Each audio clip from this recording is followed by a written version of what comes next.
I just want to draw your attention in your book, page 28, 29, before you go to bed tonight, you can actually read all of their bios.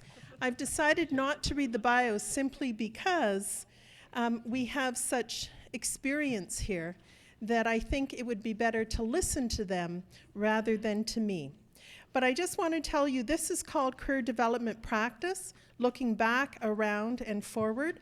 And we have got such a rich history, both in Alberta and Canada, around career development, that I think that this is probably one of the most important sessions that we will be having, because we need to know where we were and where we want to go in career development. So I'm going to leave Roberta. She's going to introduce who's sitting in front of you, but I thank you for coming, and I have put some evaluations on the table so that you can fill those out at the end of the session. Thank you.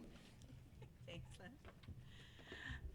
This is so much fun to get to do. I have had the opportunity to do a panel like this at a number of conferences, most recently in BC, and it just feels like inviting my friends over for coffee and getting to hang out with them and listen to them talk about what their thoughts are about where we've come from and where we're going. So I just wanted to briefly introduce Dave and Serena. Of course, were our keynote speakers today. In Alberta, Nell Smith has been really instrumental in so many ways, in such a variety of things, but we'll be speaking today about the lifelong aspect of career development. Paula, of course, is your leader, and you know her, and she'll be talking about the important work that's been done in certification and also leading Team Canada at an upcoming symposium. And Nancy Arthur, a personal travel friend and companion, but well known for her work on culture-infused counseling and her service as research chair, has just really helped. I remember early in my career in the field really admiring what Nancy was doing in terms of professionalizing the field, and so it's exciting to be with this group of people. My job is to be the timekeeper, so you can only imagine how challenging and stressful that is. I was telling someone my biggest stress in the last week was figuring out how to do the bun right for my grandchild's Highland dancing competition, and this is right up there with how do we end on time with people that could all hold a session on their own. But we'll move on and move through this very quickly, but we'll leave time, we hope, at the end for questions, and we'll certainly hang around and chat afterward. So pick up that microphone and get started with certification, and that's Serena. Hello. Is this working? Okay. We can't talk about standards and certification without talking about the Canadian Standards and Guidelines for Career Practitioners. And whoever has the clicker, we can move forward. So how many of you are already familiar with the Canadian Standards and Guidelines? That's great. So about half. So if you're not, listen carefully, because they're important. And if you are, you can fill in any blanks that I miss. So what are they? The Canadian Standards and Guidelines are basically an articulation of the competencies that underpin our practice. So what competencies do we need as career practitioners to be sure that we're giving ethical, effective services to our clients? And in Canada, we were the very first in the world to develop standards, which is pretty impressive. That initiative started back in 1996-97, and there were about 7 years of consultation, because as you can imagine, at the time when there weren't those standards in place, the first reaction for some was, what if those standards actually exclude me? What if I don't meet them? And so it was critical that they be built from the ground up and really reflect the excellence that already existed in our field and celebrated that. And so they were launched in 2000. They've been gone through one revision. Obviously, it's a living document, right? Our standards don't get written once and forever and ever, amen, never change. We live in an evolving world with an evolving practice, and so our standards have to evolve too. So we did do a revision around 2010, 2011, and we're about to embark on another. So if you haven't been connected to the standards and guidelines, I really encourage you to dig into the website and find out a little bit more about them. Our Canadian standards were the inspiration for the standards that exist in almost all the other countries that have them now. They used our Canadian standards as the basis, and the International Association for Educational and Vocational Guidance also used them for the international standards. So we have a lot to be proud of on that front. So why are standards important? Well, for one thing, they define our scope of practice. They really get down on paper. What is it that we're about? What's the scope of the work that we do? And that is a bit of a foundation for professional identity and pride. It really says, what do we know how to do that's distinct, that's unique, that is not the same as a therapeutic counselor, that's not the same as an accountant, that's not the same as other professions. It's obviously the basis for training and certification.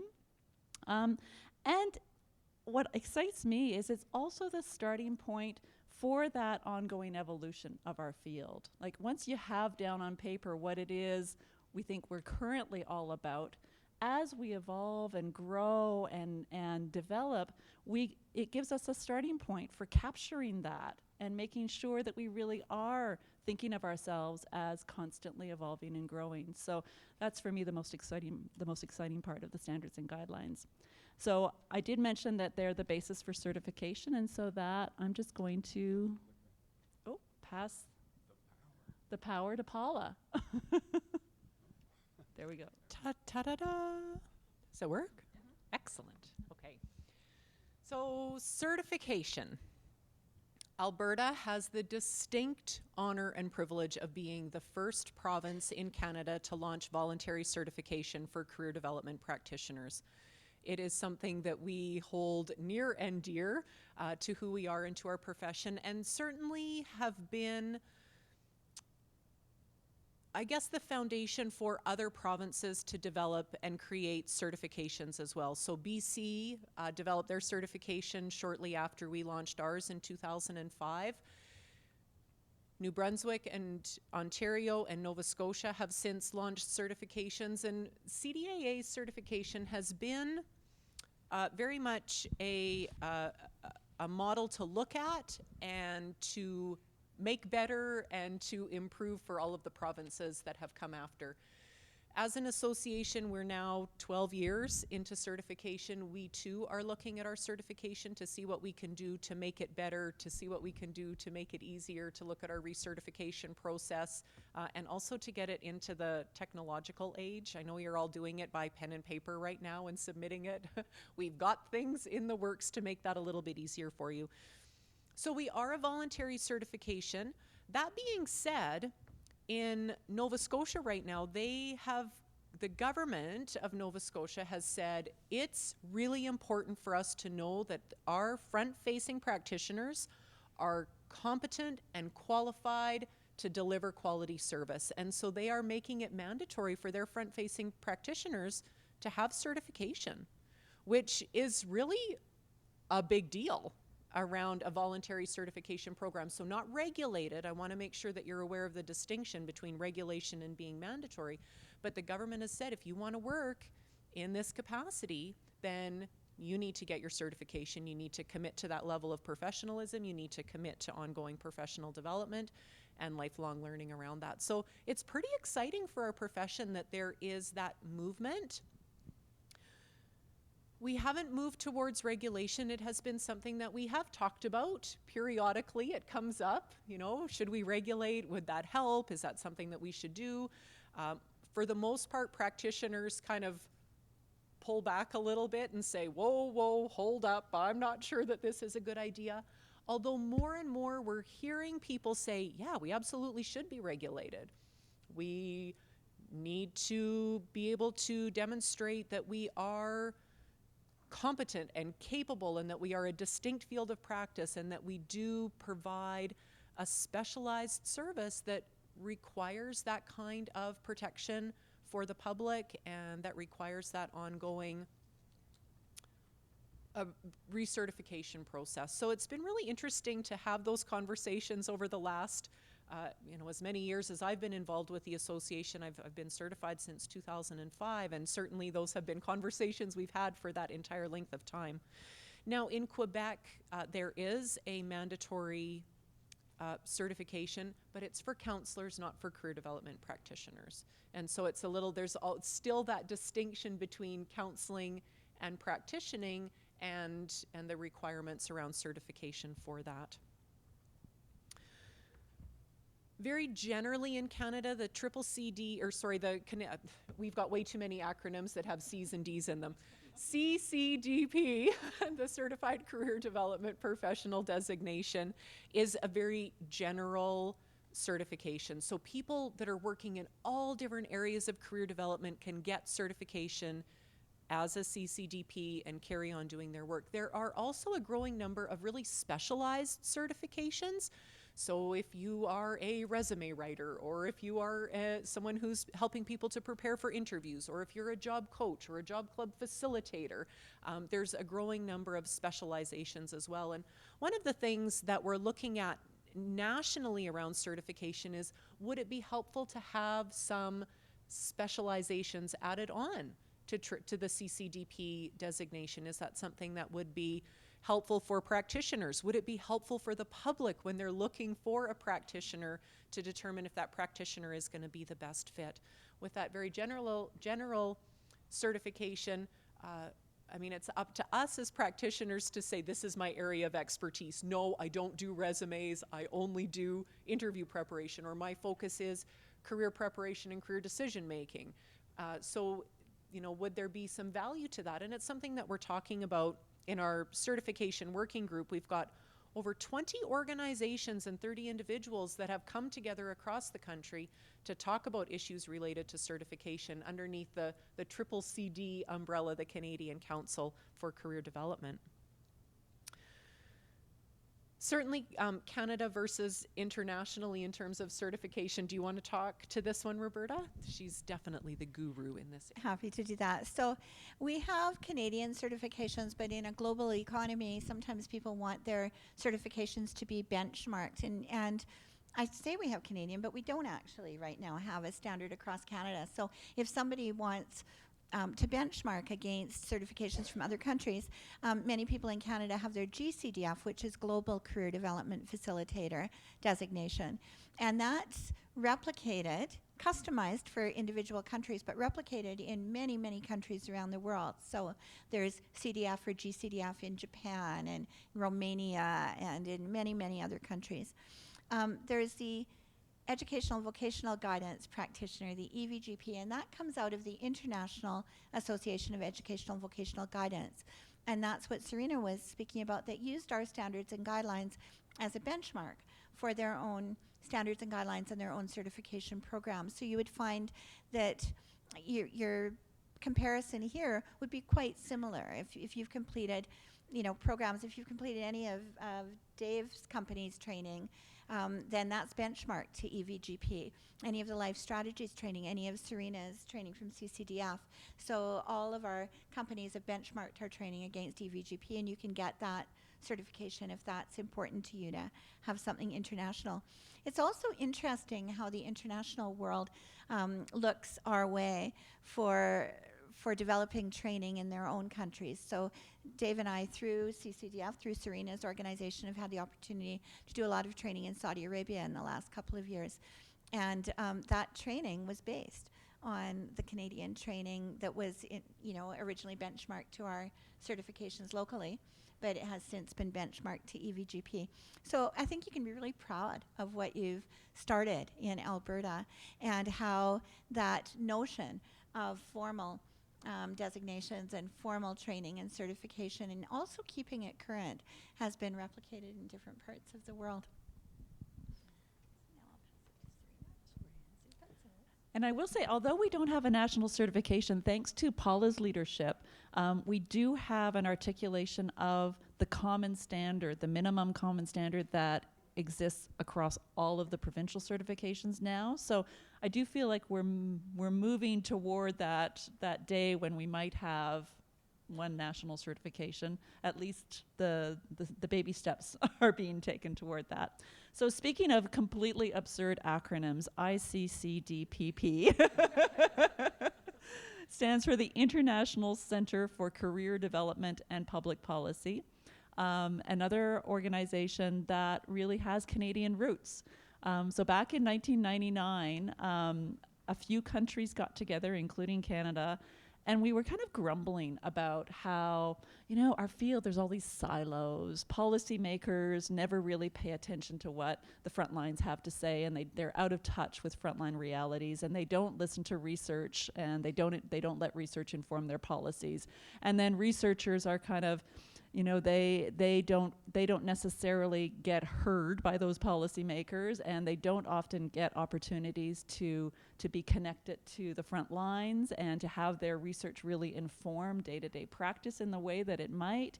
And practitioners are sort of saying, well, we don't get to access research and learn from that, and our voices don't seem to be heard by policymakers. And so there's these silos that existed. And imagine a world in which each was informing the other.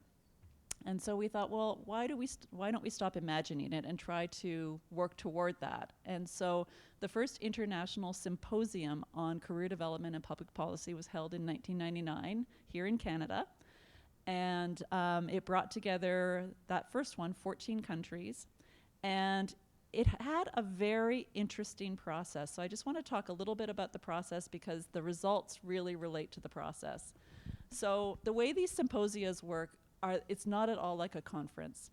So there's work to be done before, during, and after the symposium itself. So before the symposium, every country is asked to form a country team. And the conditions are the team must include some senior policymakers, one or two really senior policymakers, a couple of leading researchers in the area of career development, and some frontline people who really understand the realities on the front lines. And those people have to work together beforehand to write a country paper. And themes are set for the symposium, so there might be a focus. For example, the last symposium was really focused on youth transitions and the challenges around youth underemployment and unemployment around the world. And so the country paper really looks at what's happening in our country related to that issue. Then all those papers are shared, and synthesizers read them all, bless their hearts, and create kind of a synthesis paper that everybody then reads. So you go into the symposium with a sense of globally what's happening around the world vis-a-vis those themes. And then during the symposium, the magic is that there's sharing both within countries and between countries. So there's opportunities for countries that are way ahead in certain areas to share that, and we can all learn from that. There's opportunities where none of us are making progress to put our heads together and try to figure it out together. And there's always surprises, at the one of them was held in New Zealand, and for the first time there were a lot of countries that would be considered kind of developing countries. And, the developed countries were worried that this was going to change the symposium. Well, we learned so much from those countries, like the creative, amazing things that they were doing on a shoestring that we could all learn from. So then after the symposium, there's always a policy communique that's produced that reflects the collective observations and recommendations of everyone there. And that becomes a piece that can be quite powerful, coming back to talk to politicians in your own country, to say these are the collective conclusions from experts from right around the world. And we really encourage you to look at the policy recommendations here. And of course, then every country also leaves with an action plan. What are we as a country going to achieve between now and the next symposium? And those action plans sometimes include collaborating with other countries on shared issues. So it's a pretty amazing initiative. There have been now 1, 2, 3, 4, 5, 6, 7, 8. We're about to go into the 8th symposium, which will be held in June in Korea, in Seoul. And you're looking at 2 Team Canada members here with Roberta and Paula. And and Tracy's, where's Tracy? I haven't even met her. I've talked to Tracy so often. So you have three Team Canada members right here in the room. And my colleague Lynn and I will be facilitating it. So if you want to find out more about that, I'd be happy to tell you. But it's an incredible initiative, and ICCDPP, if you can possibly remember that, .org, you can find all of the information about all the symposium.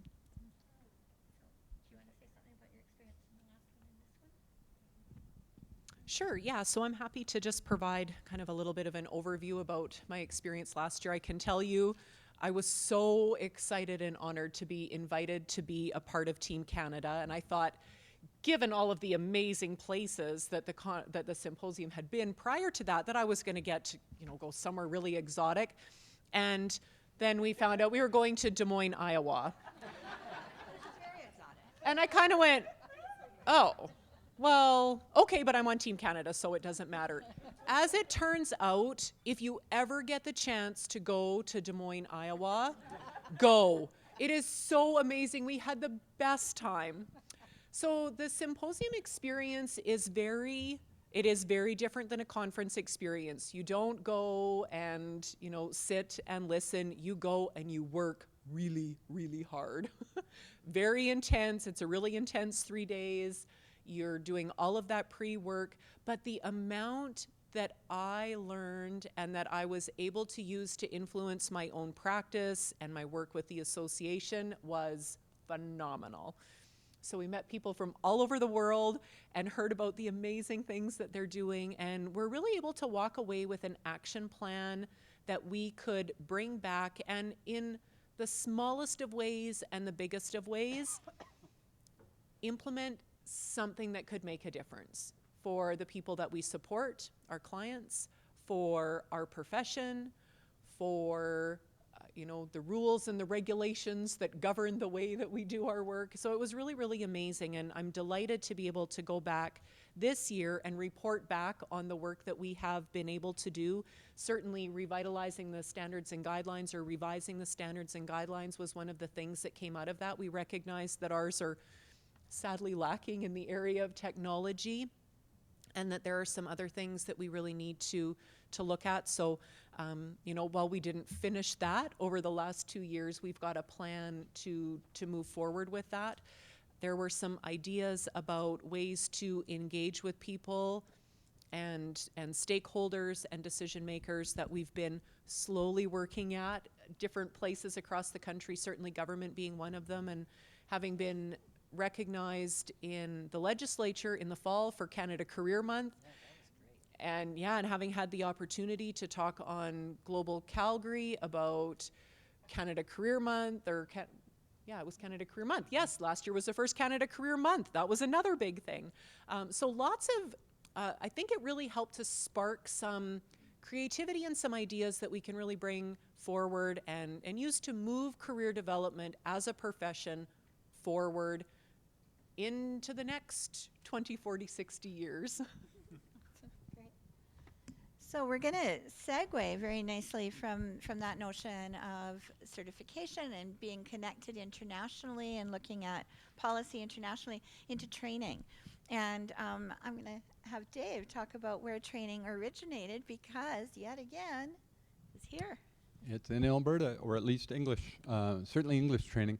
And Paula made an interesting distinction about this idea of being a counselor or a career counselor versus being a career practitioner. And even in Quebec, and I mentioned this morning, Quebec has had career counseling training for some time, but there's still this real focus on career counseling. And when Alberta started actually doing career development practitioner training, it was broad-based. It was, you could take the entire diploma program of career development and not even think about doing career counseling. You had to take a certain course in it so you'd know what you were talking about, but it was much broader based than that. But in Alberta, training did start at Concordia College, which is now Concordia University of Alberta, and we created a diploma back then that became a certificate that rolled out to a number of places. Shortly after that, University of Calgary started offering a certificate in career development. Athabasca University offered what was sort of a certificate or a minor in a way in career development in their undergraduate program.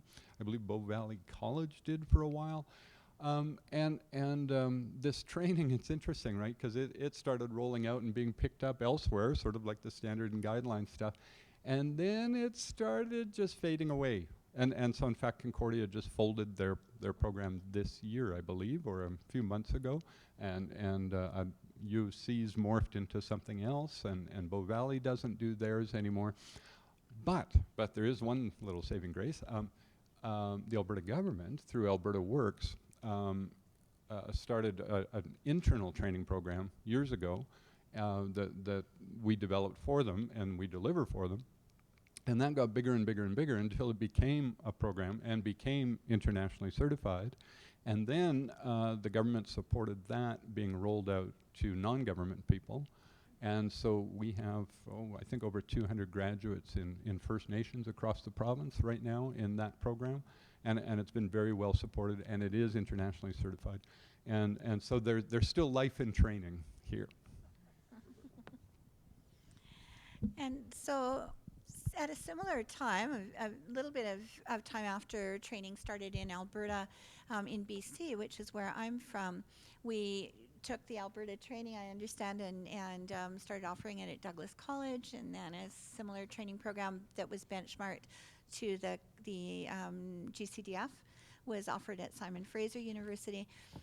And my company, Life Strategies, noticed a gap in that if you weren't in a city, it was very difficult to get access to training. And as certification was growing and an awareness of professionalization of the field was growing, it became really important to reach people wherever they happened to be at. And so what we did in BC was started online training. And when we started online training, we were told it couldn't be done, that it's just not the type of training that people, it's not the kind of thing that you can learn online. So we spent a lot of time proving that, in fact, you can teach this stuff online and helping people to figure out how to do that well. And so we have the Career Management Professional Program. I know some of you have taken courses in that over the years, and went through a variety of partners in the beginning because we would try to offer it somewhere and then they couldn't get more than 4 people registered, so they would say, well, it can't be done. And we said it can be done. It can be done with 1 or 2 students. And so we started, very, very small and offered the programs, never canceled courses. If we had 1 student, we found a way to make it happen. And have instructors now from literally all over the world teaching in that program. But it helped to pave the way for now many organizations are doing online training in career development. And it's exciting to see practitioners wherever they're living or whatever their work schedule is or whatever their family commitments might be, that they now have access to training. And so the next step for that, to me, is to offer master's training in career development in English-speaking Canada. There's really solid training in Quebec, but not elsewhere. And so we're very, very close, I hope, to being able to launch a master's in career development. We're calling it Paula's degree. And Paula has done a lot. She challenged me at Connexus one year, saying, this needs to happen. Make it happen. And I said, Paula, if you can get me 20 students, we'll make it happen. And she went home, and by the time I arrived home from the plane, we had 20 students. And then, of course, I had to start working on convincing the university. Dave's been on the advisory board, and we're close. We now are offering, or our proposal is a specialization within the Masters of Education program, and the specialization will be in career development, and it will have 7 master's level career development courses, as well as 4 standard courses that maybe not 4, 3. It adds up to 10 anyway. So it would be, I know I've got 7. Those are the ones I care about. So we must have only given in on 3. And so that I hope might be offered as soon as next year. So we'll move on from that and let Serena and Paula talk a little bit more about professionalization in general. But the training started here and has really been picked up and carried a long way further. So this portion is a bit of a public service announcement for professional association certification and using the term career development practitioner. So there has been quite an explosion of professional associations being formed specifically for career practitioners across Canada.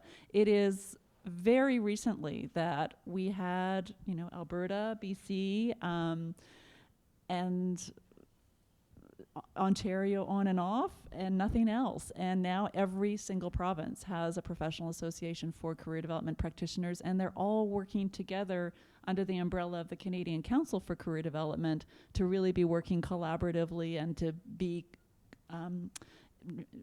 working together on common priorities, sharing resources, and really trying to build some cohesion on that front. But every one of them, at least when they started, and I would argue even today, is fragile. All these associations boil down to a group of incredibly committed volunteers who are spending lots and lots of hours trying to raise the bar, trying to provide a visible marker of excellence for this field.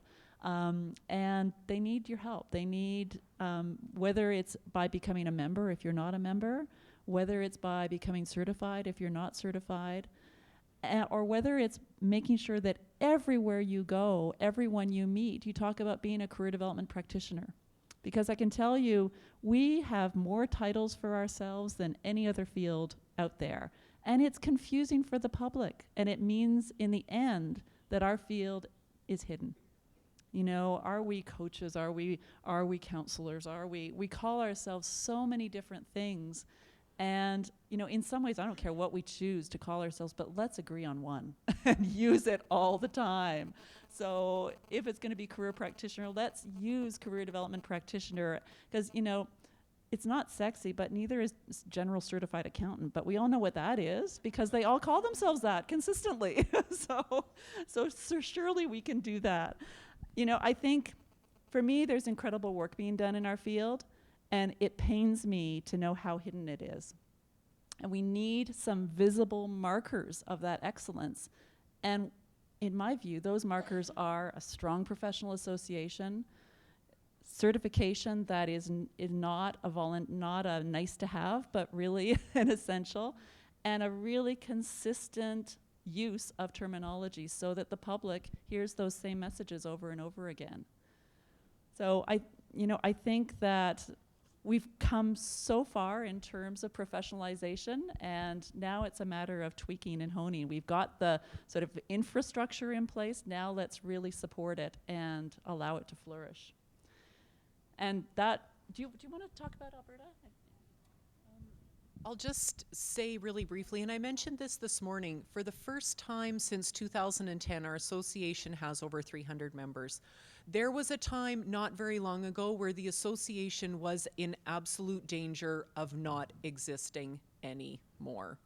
Our membership was dwindling, people weren't recertifying, our board was fragile, people weren't volunteering, there seemed to be no kind of interest in career development.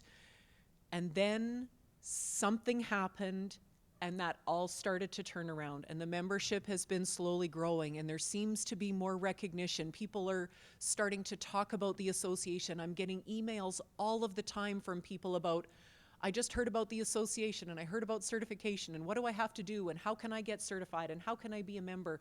That never used to happen. And so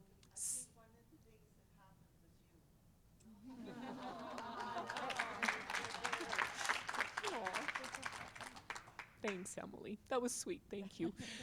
So, anyways, whatever it was, whether it was me being a bull in a china shop about the whole career development thing, or whether it was the tides changing, we've managed to slowly grow the association.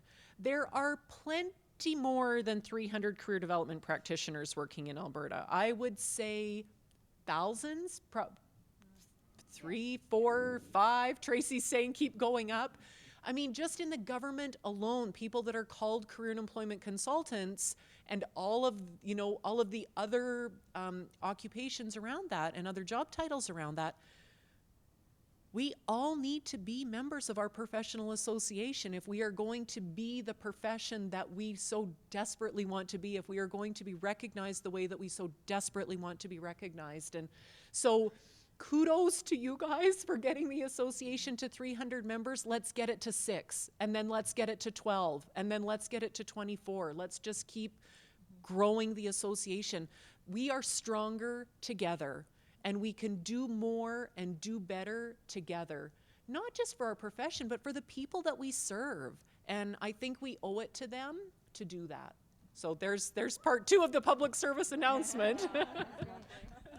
And that couldn't be a better segue, because the Canadian Council for Career Development is all about we are stronger together. It's there. So it really emerged out of 3 things.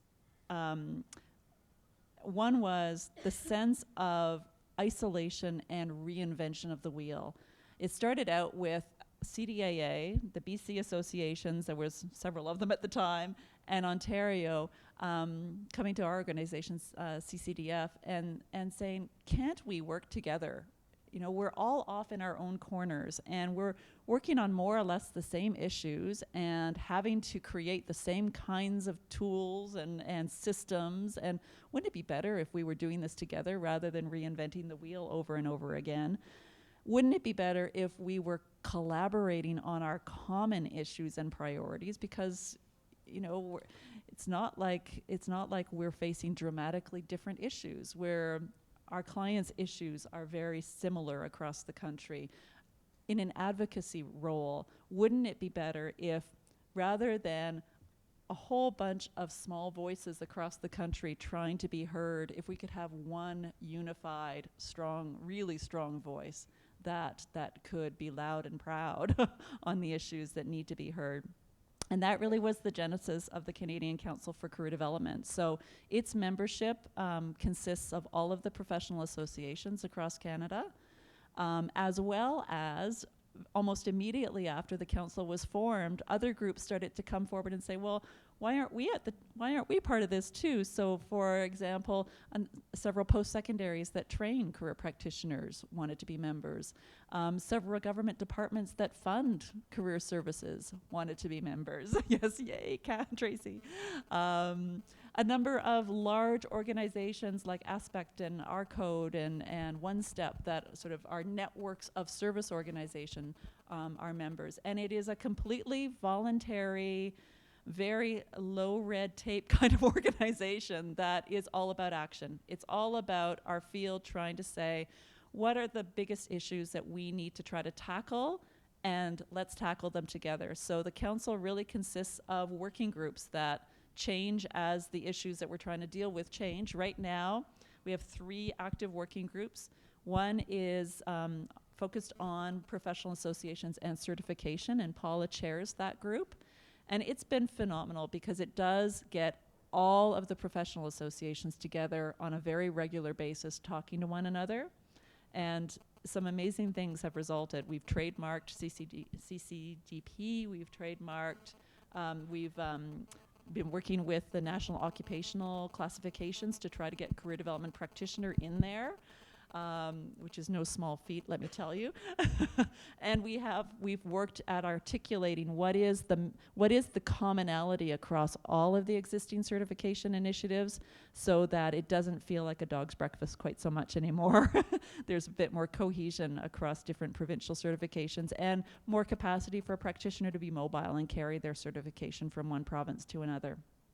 The second working group is all focused on outreach and advocacy, trying to get our field and our issues and more specifically our clients' issues much more visible and heard by politicians, by the media, by the public. And that's, of course, you know, we're not trained for that. Our training doesn't include how to do a media interview. It doesn't include how to go up to Parliament Hill and meet with somebody from the PMO and talk about those issues. But that group has committed to stepping outside of its comfort zone and is doing those things. And it's important work. And then the last working group is just a brand new one that's been formed, focused on building our evidence base and the whole issue of our relationship with research and evaluation. And so really trying to get that to inform our field more and for our field to feed the researchers as well. And that's a perfect segue to Nancy's topic on research. Hey, hello, my name is Nancy and I am a career development practitioner. That's right, and it's just so lovely to be at this conference and it feels like coming home because my roots were in career practice many years ago and have stayed in touch for a few decades in that way. But I'm always happy to talk about research because we have great sources of research in Canada. But I'm aware sometimes that when people hear the word research, I can just slightly see their eyes glazing over because I think it does connote certain terms. But research is really important. We have leaders in Canada who have completed and driven out of the box research, but research informs policymakers, but the relationship has to go the other way. Practitioners have great ideas for researchers, and policymakers need to have an evidence base for their decision making. So research is really, really important to drive the policies and the practices within our field. So I went looking. Where would you go to look for research in Canada? And I wanted to highlight some excellent resources that we have in Canada, all free, for your use, for your own professional development and for use with your clients. So the first place I went, we have a journal published, the Canadian Journal of Career Development, that's funded through CERIC. It's a free online resource that has leading edge research. The majority of the papers published in that journal are authored by Canadians. So it's a great resource to see what's new in there. Then I went to another national organization, the Canadian Journal of Counseling and Psychotherapy, and their journal on counseling often has papers that are related to career counseling. My next stop was the Canadian Career Development Foundation, and on their website you'll see a number of papers that inform policy and practice. If you go to the website of CCCD, are you getting kind of full of acronyms now? You'll also see reference to policies. So and policy research informed research papers, vice versa. So I encourage you, take a look, go to those sites. Don't be afraid to click on research and resources and see what's there. So we have research reports, we have journals with articles in them, and we also have research being reported in professional newsletters, such as the one published by CERIC. So their publication called Careering, and then almost weekly we receive some updates with really interesting research articles. CERIC also hosts a repository of research on specific topics. So an abundance of resources within our national borders. So what are those kinds of topics? Well, I went to, actually I contacted the associate editor of the Canadian Journal of Career Development, thanks Serena, and asked them, hey, what have you been publishing? So as a result of that, from the time the journal started to now, they sent me a list of more than 55 topics that I grouped into about 15 categories. And rather than give you lists, I figured out how to make a Wordle. So here it is, and you see the variety of topics all having to do with people's career development and topics that are relevant, again, to inform your work and also the work that you do with clients. So I encourage you to take a look because the topics are vast and interesting and free to you. And since I learned how to make a Wordle, I made a second one. And these are the topics I found on the website of the, the Canadian Career Development Foundation. Reports that have very substantive information, research informed for practice. So again, just highlighting some of those topics. So we have an abundance of information. Seek and ye shall find. So why should you get involved in research? I think everybody here has a role to play in research, because research informs your practice. That's the whole point. And research informs the way that our field moves forward. I like to think about research as everyday practice that we can be involved in to kind of keep track of, to reflect about, and to showcase what works with the clientele you serve. But if we think of research as something else that somebody does, then it kind of takes it out of the realm of practice. So there's lots of resources available now for program evaluation, for looking at how do we track client change, that are easy to use tools that can be integrated into the time you take case notes, into your strategic planning meetings. These tools are user-friendly and easy to go forward with. Alternatively, partner with a researcher. We're always looking for great ideas, and although researchers might bring their own ideas, I think the researchers that are grown at the grassroots, those ideas are often the most interesting, evocative, and effective. So you could perhaps partner with a researcher who might come in and do a study or some program evaluation in your agency. I hear time and time again that practitioners are interested in research, but they don't know how or they don't have time. Very, very busy practice. Alternatively, I hear from agencies that they would like help to evaluate their programs or have more of an evidence base for their strategic futures, but don't have the personnel to really dedicate to that. Well, let's put our resources together. So find a researcher, contact people, network out. We can help you with that. So I really want to advocate for those types of partnerships, because I think that's when we put our best skills together to make a difference in our field. The other area I just want to encourage you through where you work is to prioritize service area gaps where evidence base would help you to advocate for services for your clients. To make a case, to make a business case to your funders, to make a business case to politicians about the importance of services, whether that's underserved populations or moving practice in a particular direction. Popular notions of practice are not always the best practice. We need evidence base to support the directions of our future practice. So lastly, I just really encourage you to build an evidence base to support your great work. Thank you. That's awesome. Thank you. And so building on that notion of partnering with a researcher, I would encourage you to go beyond your silos. Career development work is done in an unbelievable number of places. I was just talking to someone who's getting some outplacement services because of leaving her work. Often that outplacement service is not done by a career practitioner, but is done by someone with an HR background or someone who's previously been laid off themselves and has developed some expertise there.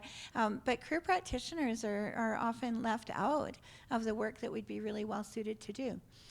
Career development work, of course, is done in schools. In Alberta, it's a little bit different than in BC, but in BC, unless you're a teacher, you can't teach a class in a school, and so the career development practitioners who have the expertise can't actually do the work. They can work in a resource center, but you have a little bit more, inroads here in Alberta, but there's so much work that can be done with children, with families. I remember Dave's work back in the CamCree days on, working with parents to help them become involved and more equipped to help with career decisions. And that really fits with the speaker this morning that talked about immigrants, serving immigrants that are coming from a variety of different family backgrounds where the family makes decisions. We know that's true in many of the First Nations communities where family and elders and community are involved in helping to shape career development decisions. And career practitioners have a lot to offer in all of those conversations. It doesn't mean that we override the culture. We work with the culture. We walk alongside the culture in order to help inform effective career futures for people. There's a lot of work that's being done, retirement, and Nell will talk about that later, but some of that work has been taken on by financial planners and from a business background, travel planners, but not necessarily career development transition or specialists, even though it's a major career transition to look at. There's a lot of work being done with people with disabilities or people with injuries at work, or people who are not able to continue to do the work because of stress in the workplace. And there's many other professionals that are involved in providing those services, but sometimes without a connection with career development practitioners. So I would encourage you to be part of interdisciplinary teams, to use the prior background that you brought to our field and take this new knowledge that you have as career practitioners and move it into other arenas. If we're working across our professional silos, we can just do so much more together. So that moves us on to Serena talking about the evolution of the field, which she said she doesn't have much to say today because she wants to save it till tomorrow. Exactly. My face is on this slide, but I'm not actually going to say much of anything at all because it is the focus of the keynote tomorrow, other than to reiterate what Dave said this morning and to really encourage you to come tomorrow morning having pondered what you heard today and what you've been mulling over the last months and maybe years around what you see as some of the big changes in the world around you and how those relate to you as a practitioner and to us as a field, as that's going to be our focus tomorrow. And so I'm not going to say more because I really want to hear from Nell. All right, then. Is this on? Thank you. I'm so glad all of you are doing what you're doing, all the work you're doing, and what you said, Roberta and Serena, about where is the field, what are practitioners able to do, how we can go beyond the silos and move between different industries. So my two stats I want to tell you to start with, just to really get you thinking about this. This morning, I was just on my news feed on my phone. I found out that the Canadian census, the 2016 census, said that for the first time, there are more seniors in Canada than there are children. That's pretty significant. Also, did you know that at age 65, you can expect to live, Canadians can expect to live an additional, on average, 22 years. So this 82, 78, that is the sort of the lifespan. No, at 65, you actually can expect to live at least 22 more years. So that is really another whole life stage. And we don't have a name for that life stage. We used to call it retirement, but retirement, when it was called retirement, it was, in the linear model of career development, where you got to play a little bit when you were a kid, then you went to school, and then you worked your whole adult life, and then you got to play a little bit more at the end because you're going to die very soon. And so that made sense. And really that was how it was, those stages, those life stages worked. Now we're more cyclical, so we have, all of these things can happen and keep coming around in cycles. And so this means that at 65, where a lot of people are going to be, if you're not there now, you will be, and you will likely live another 22 years beyond that. And actually, the fastest growing demographic in the world are those people who are in their 90s and 100. And you get all these YouTube videos of all these amazing people and what all they're doing when they're in their 90s and when they're in 100. Well, that's not going to be so unusual anymore. And because I'm sort of inching closer to the 80 mark than the 70 mark, I'm very interested in all this. But what I see is opportunity for career development practitioners. Because yes, I wrote a book called Retire to the Life You Love. I use the word retirement not as, not in the old meaning of retirement where you got to play a little bit and so what are you going to do for leisure? I really go with that, we have to go back to the original definition, career development is a lifelong process. So career development is a lifelong thing, and it go right from womb to tomb, from cradle to grave. Think of it that way. And career development is not only work. The public seems to think career development is strictly work. And so that's one of the terms that I think we need to work on when we're doing all the CCC stuff and the symposias, because when I talk about career development, people always think work. But if you think of this broad definition of work, learning, and leisure, and also that it's lifelong, and that it keeps evolving, we keep evolving, we don't have to have it all planned out. I was talking to Dale earlier, so now I'm going to use you, who retired, and now he's, it's got a whole bunch of things going on, some volunteer work, some grandkid things, and some fun stuff, and all those things happen. And you could also continue to work in whatever way, whether for paid, for money, or for not. And that's a choice for some. For others, it's a need. So there are a lot of people who have to keep working, and others who want to keep working. Well, what about us career practitioners? Isn't that an opportunity for all of us to be working with that older population? And you can call it third age, you can call it second half, you can call it, there's so many different names that have been tried and none of them have stuck. Nobody knows what to call it. So just think of it as lifelong career development. We will understand that. Now we have to get the rest of the public to understand this is still career development. And then that vein, all my work has been happening along that line. So because this is a new life stage, Super actually called it decline when he first thought of it, until he got there himself. And then he and then he thought, well, yeah, no, it's maybe not all decline. So there, we haven't got a name for that life stage.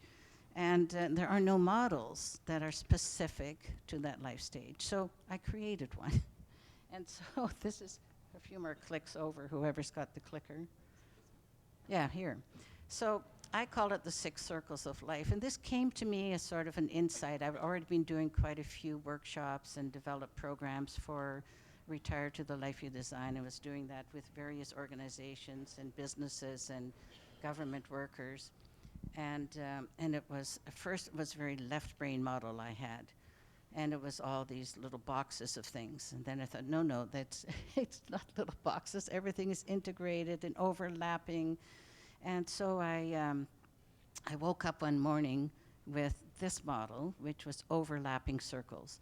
And of course you have to have, we as career practitioners know it has to have who we are as the center, our values, interests, skills, personalities, beliefs, needs, all those things. So starting from the inside, we then move and express who we are on the outside. And well, I came up with 5 different areas, and it's work, learning, leisure, although I called them all something else. Be a contributor for being of some sort of service, continuing to be of service in society, and that's what gives life meaning. There are people retiring who are saying, well, what is there to do? I'll play golf. I'll garden, I'll do grandparenting. And they can't think beyond those 3 Gs. So thinking beyond those 3 Gs, yes, you can be contributing, continue to work in some fashion, volunteer, be of service, and that is what gives life meaning. And being curious is all about keeping on learning, having an open mind, being open to new things. We don't just stop learning at any age. It's lifelong. And then we've got be compassionate is all about relationships and being kind and caring for others and thinking beyond ourselves. And then we have Be Well, which is all the health stuff, which we all know about.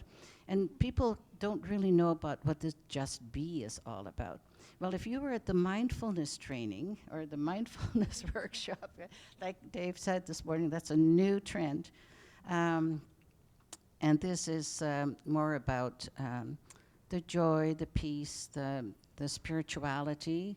And one of the things I find, because so many people I know are my age, What they're very interested and curious about is later life, end of life, spirituality, being, nature, creativity, all those kinds of things. So, and that is what I'm very curious about. So I'm, combining curiosity and just being. And that is of a lot of interest to people who are, getting on a little bit with their age. So how are we doing? So, okay, so opportunities for people who are in that later life stage. And I listened to a talk by Ken Dykewald, who is sort of the guru on aging. He is the CEO and founder of AgeWave. He said, and that's actually the very first one there, if you go to his website, check out his keynote speech, which is called The Longevity Economy. And, this is all about longevity. This is the big trend, longevity. And so he says healthcare, anti-aging, whether it's, well, you go on the shelves and you see all the anti-wrinkling stuff and, keeping your hair from being gray, covering it up, like, really. Food and beverage, healthy stuff, financial services, housing, so that's, remodeling, leisure and entertainment, fun, travel, and contribution. So he actually made it 8 in the end. So do have a look at that. I encourage you to do that. Also, look up Sarek's Redirection Project with Suzanne Cook. She's a York University professor, and she has made a documentary on career change in later life. And so she has 5 people that she follows. Very interesting, really good to see. So those are a couple of resources I wanted to point out. Thank you. And over to Dave for some final thoughts, and then I'll do a bit of a summary, and we'll have some Q&As. Give me a time limit. 5. 5. I've got a stopwatch. Congratulations, folks. This is a lot of information, right? And you're still with us. I'm thrilled. I'm here to talk about looking to emerging specialties. And I'll just tell you a little story. You might know a fellow by the name of Brian Woodward. He's a psychologist down in Calgary.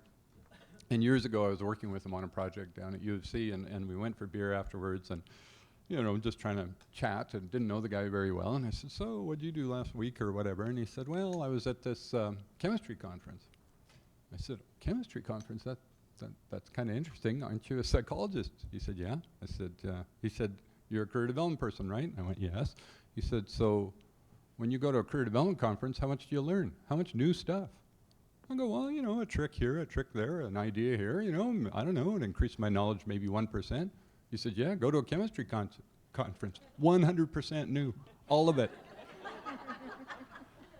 This guy, he spent 3 days out of his 5-day work week in professional development. He would go to golfing tournaments and conferences. He would go to biology conferences. He would spend 3 days in his room reading, in his office, reading stuff about things he didn't know. And he said, Dave, it's all new. It's all learning. You can't help but learn. And he said, it gives me completely different ways of thinking. And that's kind of what we'd like to end with is, this idea of look beyond career development. Obviously, coming to a conference like this is brilliant. Could it get better? No. But keep your eyes open to things that are going around you. And one of the things, and we were just talking about this last night, so I'm going to talk about it, but for those of you who have ever been in a 12-step program or know somebody in a 12-step program, they always start their meetings with a prayer, right? God, grant me the serenity to accept the things I cannot change, the courage to change the things I can, and the wisdom to know the difference. And if you want to know what to look at in the next 5 years, I would say in 10 years, is we're seeing a shift, or I think we're seeing a shift from a world where we've tried to change everything.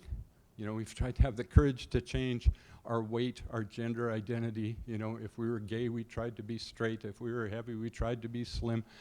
You look into bookstores and they're full of self-help books on how you could be different, right? And what we're seeing in all the research now is a movement to the serenity to accept what is, right? And so we're seeing, rather than here's how you make a good decision, let's just find out how people actually make decisions, right? Instead of trying to change people's gender, let's just figure out how they identify. Instead of trying to change people's weight, let's try and help them be comfortable with their weight and come to grips with that. So there's this whole trend, and I think that's going to shape the future of our field in very big ways, and I don't know what they are yet, but I'm pondering that should be a talk for ACDC next year, because there is this shift. And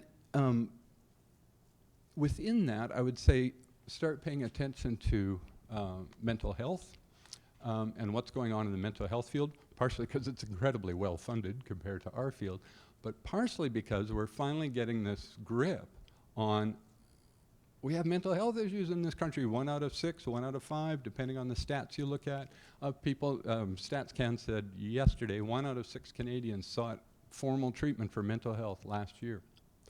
So we've got an issue, and instead of wishing it away or thinking, oh, we'll get rid of that mental health problem, what we're going to move to, and we got to figure this out in the career development field, is, well, how do we still get productive work done? How do we still have people who are living life where they can contribute and coping with a mental illness, for example? We're going to go that way. I mentioned decision making. Pay attention to behavioral economics, the study of how people actually make decisions. I think this is going to be just very big. It already is very big in terms of what I think is going to influence our field.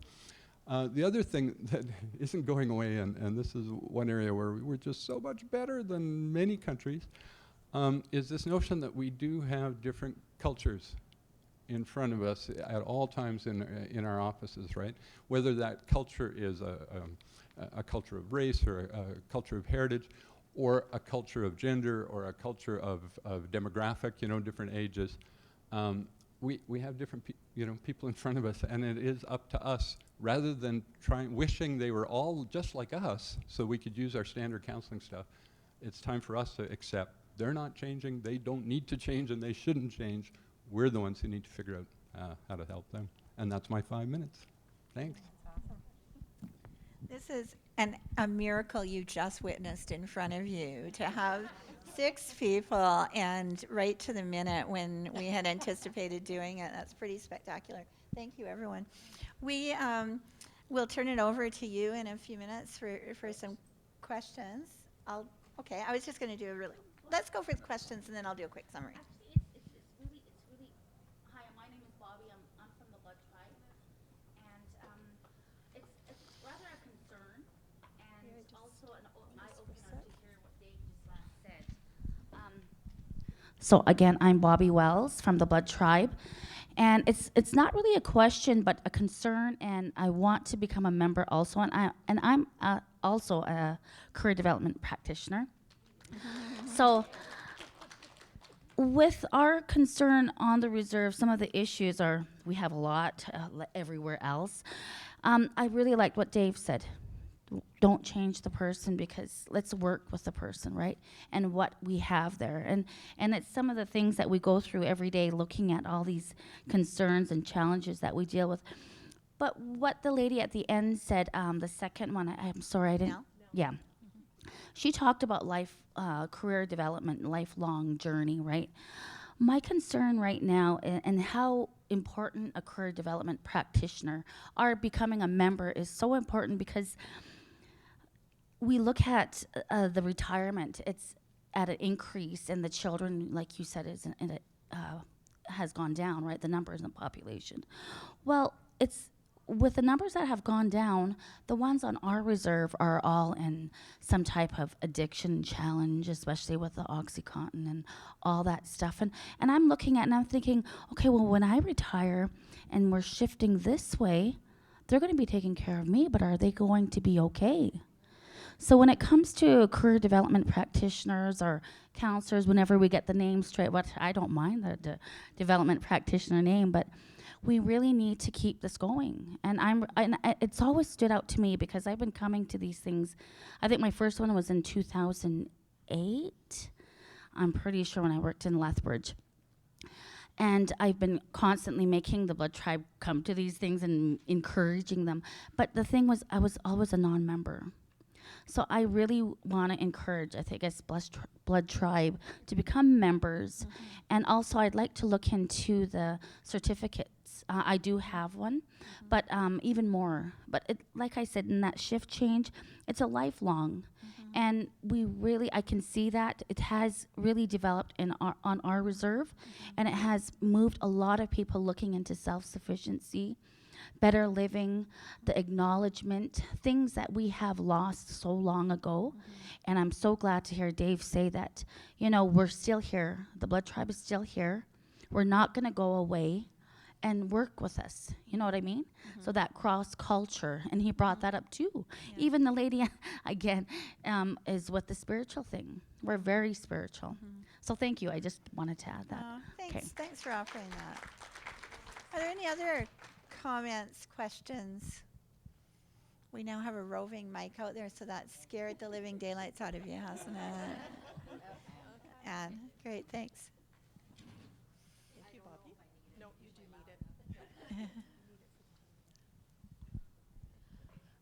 The question I have is, how much work have we done towards what I would call following the money? The politicians often cut career development services because that's a nice way to look like they're, helping the budget. But we know that so many of those people end up on social assistance, or end up with mental health issues, or end up at the hospital. They end up using other services or getting money, government money, other places.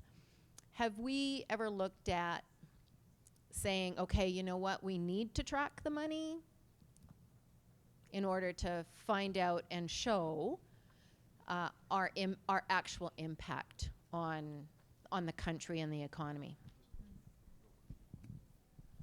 I certainly don't have the complete answer to that question, but I have an example that gets back to Roberta's point about silos.